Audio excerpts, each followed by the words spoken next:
Il faut qu'on baigne les chélos. On est déjà informé que 10 petits canaux, si peut bien 10 petits calibres, sur place, c'est ça 10 petits. Tozo beta bango masasi ezo simbate.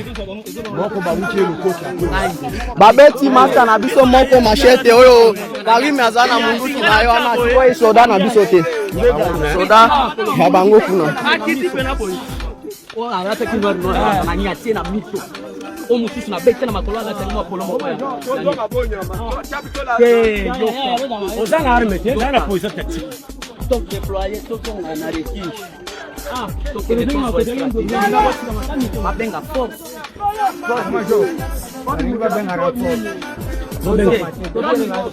Toko manantinguma.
On est déjà informé que 10 petits canaux, si peut bien 10 petits calibres, sur place, c'est ça 10 petits. Tozo beta bango masasi ezo simbate. Babeti masta na biso moko machete oyo Karim azana munguti na yo ana sikoye soda na biso te. Soda ya bango kuna. Oh arata kinwa no na nyati na mito.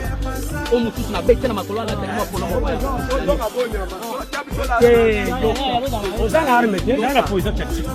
Top déployer tout son na refuge. Mabenga force.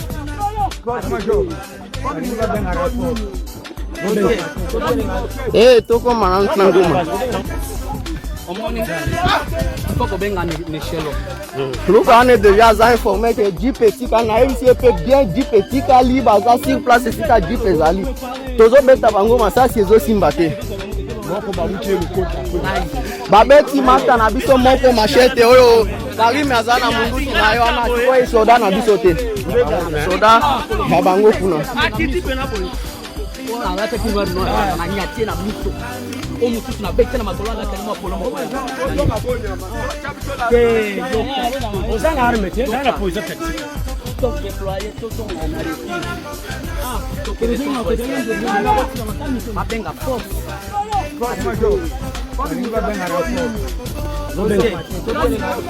Toko manantinguma. Toke. Wala to ni wo. Tani wakati soda. Wamobondo wakati soda wa mwete. Awa yindi loke makasi. Waeza ate wadoke tozongi. Ako chuma na yeto kena mukondi kole matuto kende. Kole matuto kende. Wamobondo atake biso wa mwete anzela. Tani ngaba. Kangi bande ko misaba mobondo kimisa bango atoza na general kutekenda ingo nguma eketi bayinga kamnya bakangi bande ko misaba bango batoti musabu ba musuba za dana la police ya menka bana la police ya menka do bango wana bango izomona bino bato atembe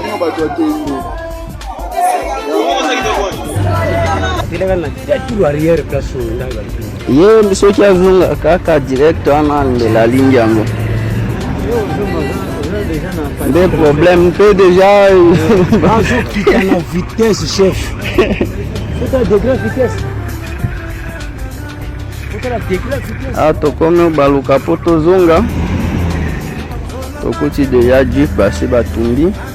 Tokomi ozonga. Zalo baka.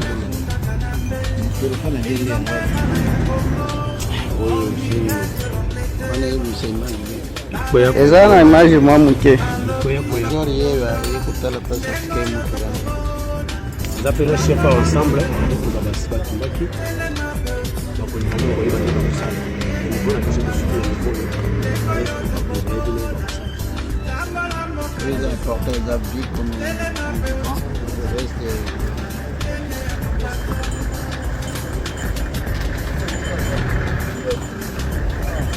On a déjà tozozonga. Tozozonga tokoti déjà jeep basi batumbi yango. Donc na ibembe ya chauffeur ya civil on a déjà basi batumbi na kati ya jeep.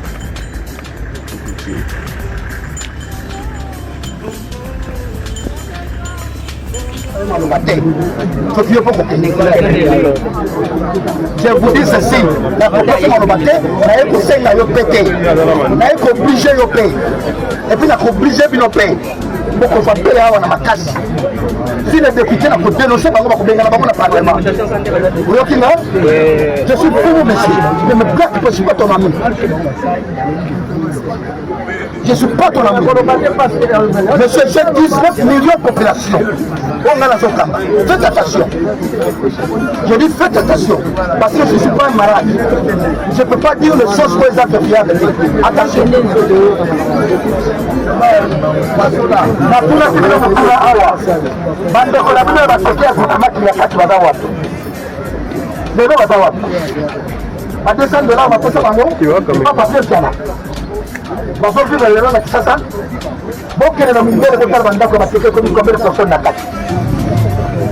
Est-ce qu'un groupement, un groupement, et si il y a beaucoup de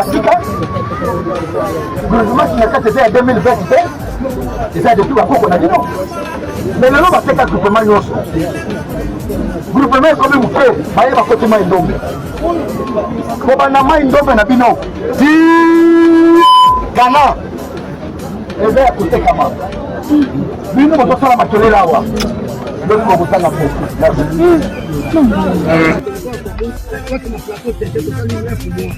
bien échange. Chaque passage double tous les voyages alors puisque on constate que le gouvernement congolais a derrière rien à faire parce que c'est ça qui marche pas.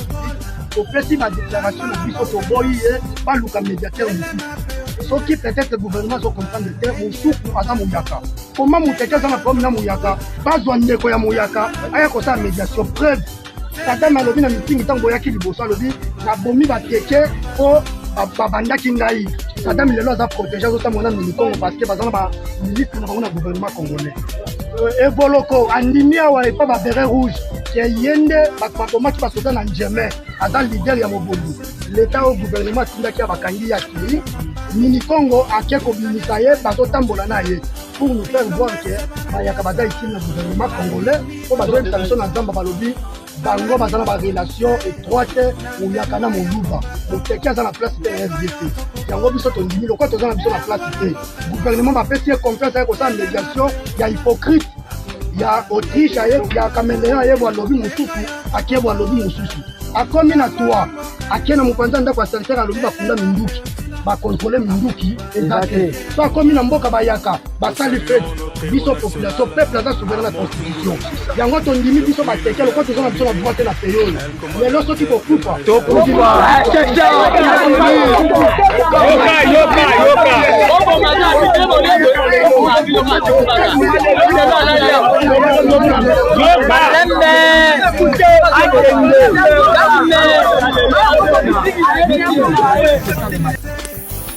Bon, biso wana fadiaka tokomi na fadiaka kuinstalle polisi ya kwa mutu ndenge bozomona Fadiaka ezali désert. Eza désert bana mboka bayaki basarke bamboka na bango bavanda basanya baye kobengana bango babengani bango alors asiéger mboka présence na biso ekoti bango na zamba mais ekoti bango na zamba nde omoni tozali awa moi totika bandeko ya bango moko eza te eza kotya bango na insécurité okende bango na muwe tobanda kolia kosécuriser Fadiaka à distance jusqu'à ce que tokotya hors d'état de nuire basanya nyonso. Donc côté ya kwa mutu pacification ekomi nanu lelo ya mai ya kwango te. Pacification ezali le lion ya national numéro 17. Le lion ya mai ya kwango plus de 100 km to parcourir na baleinière. Bamoni bango moko bazamba bango eza occupé pe assiégé par les assaillants. D'ailleurs, nous avons une arme qu'on vient de récupérer. Un assaillant, deux assaillants qui ont fui, qui armés et nous on a récupéré les armes. Parce que à quoi moutou hier c'est le fait, mais on va mettre la quitter. Donc Fadiaka ezali désert. Batubazate. Merci. Notre souhait d'abord est de remercier Son Excellence, Monsieur le Président de la République, chef de l'État, pour les efforts qu'il a mis en place afin de restaurer l'autorité de l'État. Au moment où je vous parle, la commune de Maluku, la population remercie le chef de l'État. Il dit merci au chef de l'État pour l'action qu'il a mis en place. Je crois que dans les 72 heures déjà passées, il y a du calme dans certains coins. Partant de là aussi, en tant qu'élus, en collaboration avec tous les élus que nous sommes ici, nous avons pensé à vous proposer certaines pistes de solutions pouvant remédier à la paix sur cette situation, ce qui se passe avec les Mobondo. Je crois que nous avons suivi une fois la télé, les 4 gouverneurs de province étaient ici devant vous. En sortant, le gouverneur de Kwango avait fait une déclaration sur certaines personnes qui se présentent chez vous comme chefs coutumiers et qui n'ont pas qualité. Et que ce genre de personnes, ce sont les gens qui sont recrutés par les politiciens ici à Kinshasa et que ce sont eux qui créent des défauts dans certaines choses. Je peux citer la personne de M. Kianfou Odon qui circule à Kinshasa alors qu'il n'est pas Kianfou. Les informations de notre position, il y a un vrai Kianfou à Kwango. Entre autres aussi, la personne de M. Zombi Midikongo. Alors partant de là, nous, en tant qu'institution provinciale de Kinshasa, nous vous approchons à ce que vous puissiez nous aider à approcher les chefs de l'État dans le cadre purement de la pacification. Parce que cette affaire vient de parler ici, les Teke et les Yaka se sont mariés, ils sont ensemble et depuis longtemps il n'y avait pas de problème. Et pour remédier à cette situation, pour qu'il y ait du calme sur l'ensemble de notre ville de Kinshasa, nous proposons à ce qu'il y ait, sous l'impulsion du chef de l'État, qu'il y ait une commission interministérielle composée du VPM de l'Intérieur, VPM de la Défense, le ministre de la Justice, le ministre des Affaires sociales, les 4 gouverneurs des provinces concernées, Kinshasa, Kwangu, Kwilu et Maïdombe, les élus nationaux de toutes ces provinces, les élus provinciaux, avec les vrais chefs coutumiers, ceux qui sont répertoriés au ministère de l'Intérieur, afin de réexaminer ce pour remédier le climat de paix et qu'ensemble, nous allons retourner comme on était auparavant. Ça va remédier un peu la paix. Parce que ce qui se fait souvent avec les chefs coutumiers ramassés, ce qui se dit derrière les politiciens, ça ne va pas retourner la paix. Vous avez parlé ici que nous sommes les premiers à contribuer pour dénoncer les gens. La sécurité nous intéresse tous. Partant de là, je crois qu'avec ce genre de commission, vous allez tirer au clair et la situation sera rétablie. C'est juste un complément par rapport à l'intervention de notre président pour que vous puissiez en avoir nos préoccupations. Merci. La situation géopolitique de Kinshasa nous inquiète. C'est ainsi que nous avons levé l'option de venir nous ressourcer auprès de la deuxième personnalité de ce pays, qui se trouve également être le seul sage de la République. Parce que lorsque vous regardez l'ossature institutionnelle actuelle de la RDC, il n'y a personne de son âge à ce genre de poste. Nous l'avons étudié à l'école et aujourd'hui nous faisons la politique avec lui. Nous avons estimé qu'il a beaucoup de choses à nous dire et beaucoup de choses à faire en faveur des Kinoises et Kinois. Ce qui nous inquiète, ce sont ces tueries récurrentes, c'est cette insécurité à la porte de la ville de Kinshasa entre Teke et Yaka. C'est cet encerclement dont nous sommes victimes aujourd'hui du fait de nos agresseurs. Pour ceux qui s'intéressent aux questions géopolitiques, aujourd'hui, notre agresseur principal est en train de s'installer dans tous les pays voisins. Mais nous avons constaté que cette question est traitée avec beaucoup d'inquiétude. Ainsi que nous étions venus au pied du président de l'Assemblée nationale pour qu'il réveille le gouvernement et que cette question soit traitée avec beaucoup de tact parce que Kinshasa, c'est le siège des institutions. C'est-à-dire que si les institutions fonctionnent, c'est tout simplement parce que Kinshasa est contrôlé par ses autorités. Donc on ne puisse pas confondre Kinshasa avec Rutshuru. Au-delà de cet intérêt institutionnel, la ville de Kinshasa, c'est 17 millions d'habitants, c'est-à-dire Congo, Brazza, Gabon et tous les Cameroun francophones. S'il y a des problèmes dans cette ville, il n'y a pas une forêt là où nous pouvons partir nous cacher. Le président de l'Assemblée nationale nous a rassuré que tout sera mis en œuvre pour que la paix revienne rapidement sur toute l'étendue de notre ville. Et l'occasion faisant les larrons, nous voulons dire à la population que la sécurité est une affaire de tous, que chacun de nous soit vigilant et Dieu nous gardera.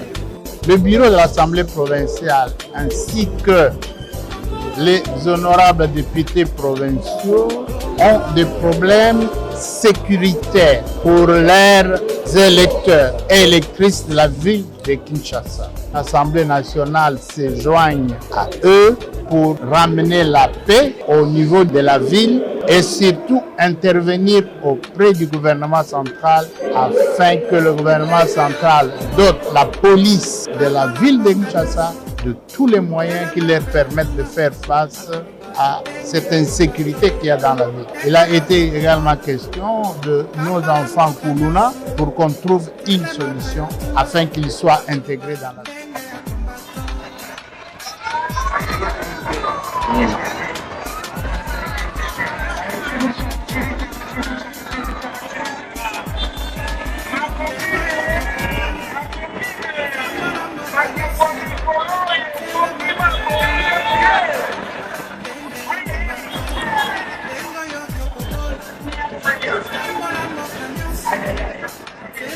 Pourquoi que tous les noms qui avant de se faire?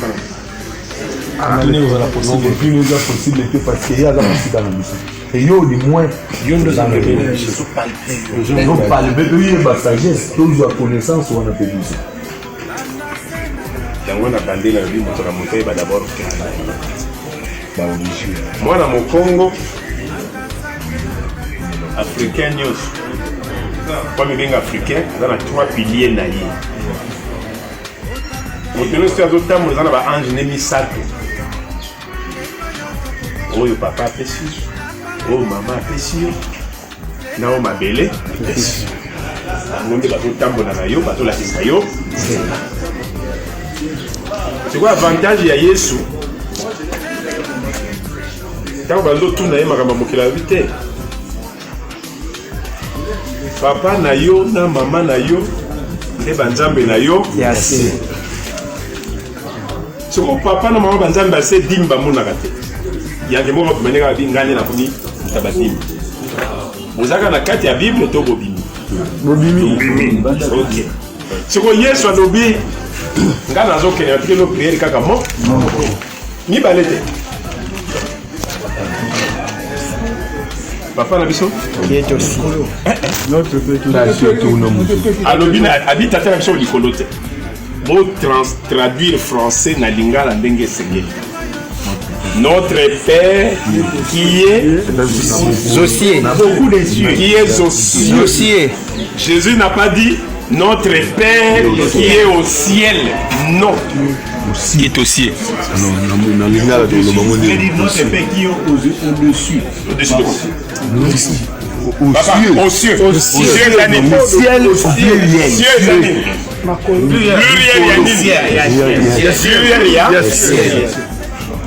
toke na lingala tata ya biso ozali olikolo totika na likolo o magolo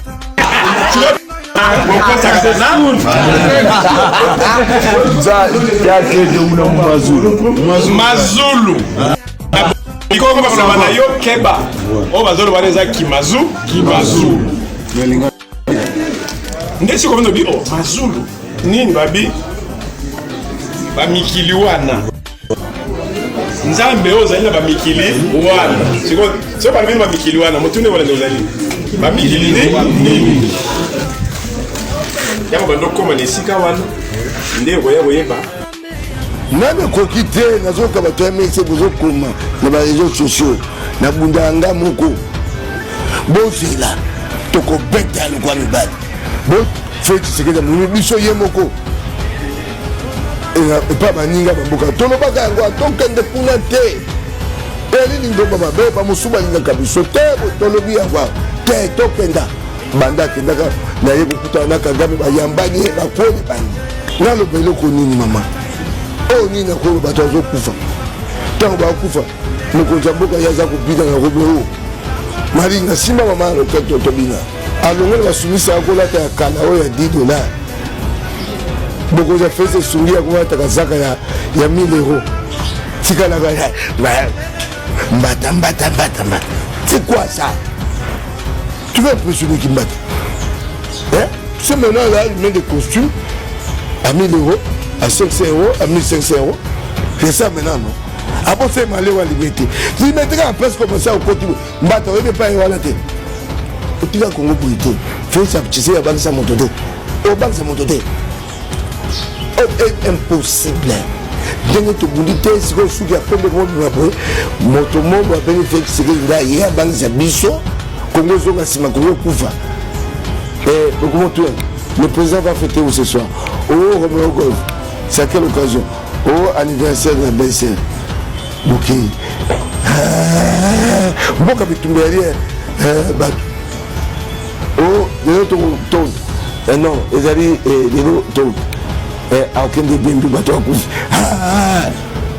Quel problème là? Ma papa, ma tata me colle au couta.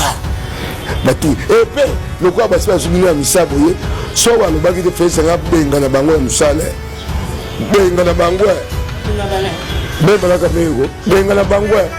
D'ailleurs, Massa, on peut dire que Massa, tout le baga. Oh, Massa, me conseil public de public conseil ça public. Il y a un enseignement, il y a yoka. Moi, moto yo monite. Ako ko sesa mabena kwangu. Eko ta kenge. Ezo mai ndombe. Moi no piano. Papier piano. Yo peza moto peza ovandi bo ba bengi yo moto renseignement. Bo benga la ya la tunai. C'est un pouvoir qui est en train de niveler les gens par les bas. Nivellement par les bas. À tous les maillets, sur le côté de l'Union sacrée, Bazio, papa, Bazio, missionnaire. Ngai mo docteur professeur de mon abou. Sur la ville à ton gâteau. Ba futa la franc-congolais. La tête pour monter le petit car. Tout mat. De là il m'a fait. Ba futa la fra. Bon ba futa la sanza. Ozo mona on les autres qui na mission yo. Et bon so ngai. Moti da mna la bongo ba placé. Les premiers aux années. Ben ba kamé. Makaso bazala ngo ya kuboma bo moto. Oni bo. Tuer sa conscience. Oh, ça là qui me peut bosser. Fait ce que Dieu aussi beaucoup dit. Obi siko yo. Ba wungu. Le quoi vous avez combattre baba. bato oyebi te bakotambolia nga bakobanga ngai mpe nga na kwa kabila te nga bacombattant bapeuple congolais te retient le Félix c'est pas le peuple c'est quoi ça le Congo le Congo ezala te esika bato oyo bakotombola mboka te balanga nzembo mabe oke mpa balanga epa basali na nzambe mosali na nzambe genu na ye bimi libanda namoni genu ya paster yo moni genu ya paster te paster mino banda lumba bato akotambola ya manifestation sika mino mosusu na kingasani te kingasani ya koko na ye to ya tata na ye to ya tata ya Tshisekedi atikela bango to ya mama ya Tshisekedi. Que de vous trouver ça normal? Quelle liberté? Liberté ça va? Tel est le moi la manix yé ngazawa. Asala nini? Bato bakanga na ane télé. Tel est le son na jubo konzi. Et là quand liboso okanga ane c'est comment propagande de Mobutu ya malamu. C'est sa chaîne de télévision privée de Tombolo. Tombolo mboka ba félicité. Tombolo ba ba mu ko tombolo ba ta gani. Mo RTNC pe ko.